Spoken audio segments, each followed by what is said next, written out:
everyone, this is Sean. Welcome back to my channel. Please press the like button, subscribe, share, comment.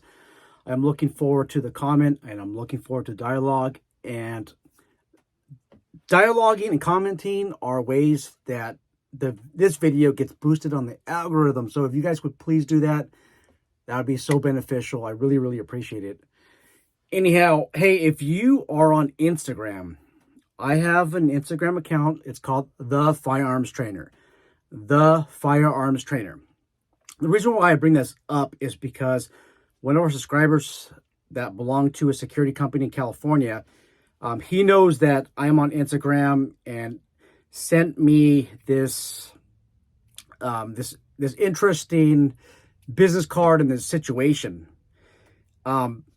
Before we dwell into that, I'm asking you guys if you guys could do me a huge favor. Right now, we are trying to get together our own security association. We're a little bit split right now on whether or not it's going to be an association that's going to include security companies and security officers, or only security officers, or maybe only security companies, maybe even both. We're not too sure yet, but we want to see what the interest is. But right now, I'm asking you, if you are in California, if you are an individual security officer, or if you are a security company owner, if you would please, in California, if you would please go to the community section tab and please take my survey. There's a question for security company owners and then another question for the individual security officers. And my question to you is this: if you're an individual security officer, by Friday, okay, this coming Friday, are you able to donate $100? If you can't, then please go to the tab and put no. If you can, then please put yes. If you own a security company, if you can donate $475, then please press the yes button. If you can't, press the no button. You're not going to hurt my feelings. You're not going to hurt my feelings if you are not able to donate. I know that a lot of you want to, but you're not able to because money's tight. But I need to know. Right now, I think we're able to collect anywhere between $4,000 to $5,000. You might think that's a lot of money, but you know what we're up against? I'm trying to get to $90,000. We're up against the money that Allied Universal puts into CalSaga. That is a minimum of $2 million. I suspect maybe even $3 million a year, and 42% of that goes to lobbying activity, such as activity that would get bills like AB 1244 passed. Well, actually, that lobbying activity got AB 1244 passed, in my honest opinion. But please let us know. I'm asking you guys, please. You might be asking, what are you going to do with the money, Sean? Well, first, we need to formalize. This would include hiring an attorney. We need to get a venue going. We need to have our first dinner together, where our participants, our sponsor, will be invited to attend. If you own a security company, you can spend 5 minutes recruiting. We'll allow that. But we need to sit down and have our first meeting ever. That costs a lot of money. I can't pay that out of my pocket, and a lot of other people cannot pay out of the pocket. I don't want money to be any barriers. So what we're asking are for those generous donations. Now, please do not send no money unless I provide specific details on how to send it. Don't send nothing. If anybody asks you for money, it is a scam. Okay? Anyhow, please go to the community section tab. So a security company reached out to me, and one of their employees, I think 2 employees, left, and they basically agreed to, or they worked in conjunction with each other to try to steal some of the accounts, or try to get some of the accounts that they have. That didn't work out for them. This company, I gave ample opportunities to respond on social media, on YouTube. I gave them a 24-hour response time to respond to me. There's no response. I contacted them through email, and I contacted them through the direct message on Instagram, and there's no response. And quite honestly, the only thing that I would really tell them is like, hey, you know what, you're operating outside the confines of law. These are the repercussions if you operate this way. Other than that, that's it. That's really all that I can do. But people, for some reason, are so scared of the truth. They're scared to talk to me. And it shouldn't be that way. I want to be able to educate people and let them know what the law is. But just hiding like the way that they are isn't a good thing. I also want you to keep in mind that this video might be viewed a couple days later.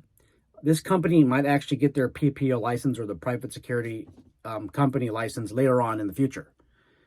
We don't know. So you might form an opinion maybe a year from now, but they may have got their license like maybe 2 days ago, 2 days before you viewed the video. So make sure that you do your own due diligence. I will say this. So I entered the name of Inland Valley Safety Agency through the BSIS website. That's the Bureau of Security Investigative Services. If you want to research me all you want. Research all the companies you want. I'm on there as well. It's not a secret. So go to the BSIS website. BSIS stands for the Bureau of Security Investigative Services. They are the regulatory arm for private security and private investigator professionals in California. They're the regulatory board. So I entered Inland Valley Safety Agency, and it said no records available or something to that extent. So I asked them through email, do you have a PPO? And if so, what's your PPO number? Remember, there's no response. So they show up as no records on the BSIS website. The business card that I reviewed that was provided to me was from somebody by the name of H. Batista. And this person is allegedly a field compliance officer. There's an email, I think there's a telephone number, and then there's a website that you can go to. It's called Inland Valley Safety Agency or something like that, PS. It's on the business card. I went to the actual website, and it looks like this is a security company. I believe that this security company is unlicensed. And you might be asking me, Sean, what are the repercussions for a company like this? So the repercussions are as follows. Number one, if you work for the security company and you have a firearm, you are carrying a loaded firearm in a public place. That is a crime. You can get arrested. You can get booked into jail for that one. If you have a baton on you, you can also get booked into jail for that. And you might be wondering, well, wait a minute, Sean, I have my exposed firearm permit. You might have your permit, but what gives you the ability to carry that firearm is you have to be working under the guise or under the direction of an employer that has a PPO license. Here, Inland Valley Safety Agency doesn't have a PPO license. Therefore, you're literally carrying a loaded firearm in a public place if you are in a public place. If you're on property, if part of the property is open to the public, that's the same thing. You're opening yourself up to litigation. You're opening yourself up to arrest. If any of these security officers get involved in any altercation, there's no insurance backing them up. There's absolutely nothing. There's no workers' comp, no insurance. So if you work for this agency, you're going to destroy your chances for a future. You're going to end up getting sued if something happens. Actually, when it happens, I just don't think it's worth it. For the actual business and professions code section. So if you see this agency around and they're providing security services, you might be inclined to contact BSIS, their enforcement bureau.